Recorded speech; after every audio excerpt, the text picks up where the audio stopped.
La team, bonjour, j'espère que tu vas bien, c'est Jérémy Sensei. Aujourd'hui dans cette vidéo, on va parler du plan épargne action et notamment la différence entre apport maximum et valorisation capitalisation parce que j'ai des questions régulières sur le oui mais on peut pas dépasser 150 000 euros sur le PEA. Je comprends pas pourquoi tu fais des simulations avec 200 000 euros, etc. Et aujourd'hui, on va faire un point sur tout ça pour que tu comprennes bien, surtout si tu décides de commencer la bourse et que il y a encore des notions. Voilà, il faut un petit temps d'adaptation pour vraiment que ce soit clair dans ton esprit. Et simplement avant de commencer, sache que j'ai à disposition un programme d'accompagnement qui t'apprend étape par étape à investir en bourse de manière sereine. L'objectif, c'est tout simplement de construire un portefeuille rentable qui s'adapte le mieux à ton profil sans y passer trop de temps tous les mois.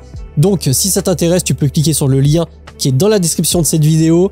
Il y a un membre de mon équipe qui prendra un call avec toi pour voir tout simplement comment on peut adapter ce programme au mieux à ta situation. Tu peux également t'abonner, ça fait très plaisir, ça soutient la chaîne si tu aimes ce genre de contenu.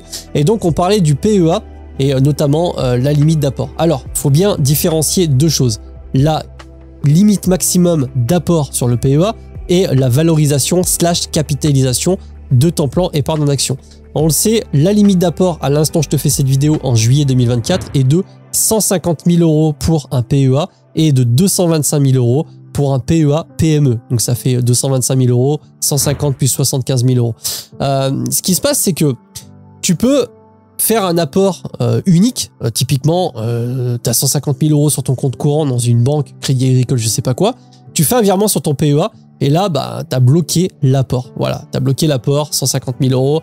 Voilà, c'est fini, entre guillemets. Maintenant, le PEA va tourner de lui-même. Et en fait, ce qui va se passer, c'est que quand il va tourner de lui-même, si tu fais de la plus-value latente, eh bien, tu vas dépasser ces 150 000 euros. Tu t'imagines bien que si tu mets 150 000 euros d'un coup sur Nvidia et que ça fait 50%, bah, tu vas pas rester bloqué à 150 000 euros. Mathématiquement, la capitalisation, la valorisation de ton PEA va augmenter.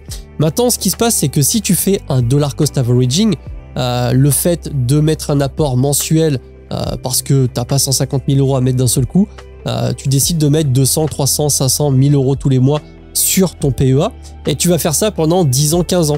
Eh bien, il y a un moment, en fait, avec les apports qui ont été déjà mis et la machine des intérêts composés qui est déjà lancée depuis plusieurs années, tu vas mathématiquement dépasser les 150 000 euros de valorisation sur ton PEA et malgré tout, tu pourras quand même continuer ton DCA. Pourquoi? Parce que le calcul et la somme des apports ne sera pas encore égal à 150 000 euros, même si ton PEA est valorisé 200 ou 250 000 euros.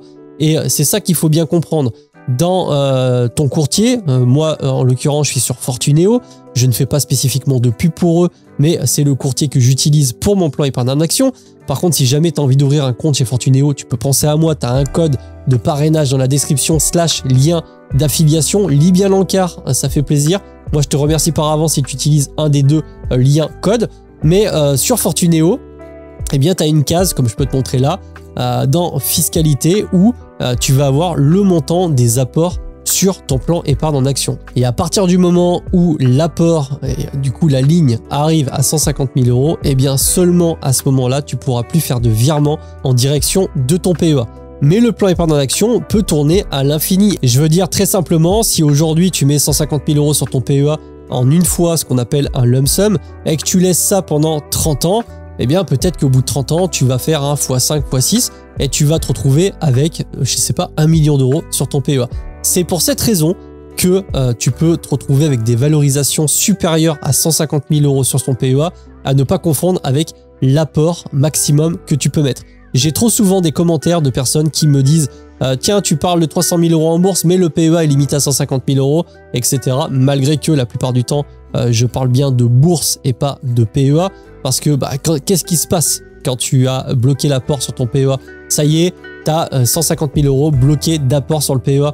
Bah, tu t'arrêtes pas là, tu passes sur un compte titre. Alors certes, tu n'as pas l'avantage fiscal, mais tu fais quoi? Tu vas pas arrêter, tu passes sur compte titre et puis tant pis, tu seras, en tout cas pour les Français, prélevé à 30% sur la flat tax. C'est comme ça, mais voilà, il faut bien différencier ces deux notions. Je voulais faire une petite vidéo là-dessus parce que j'ai bien trop souvent des questions à ce sujet. Si tu as envie de continuer avec la bourse et que ça t'intéresse, malgré le programme, tu as quand même un condensé.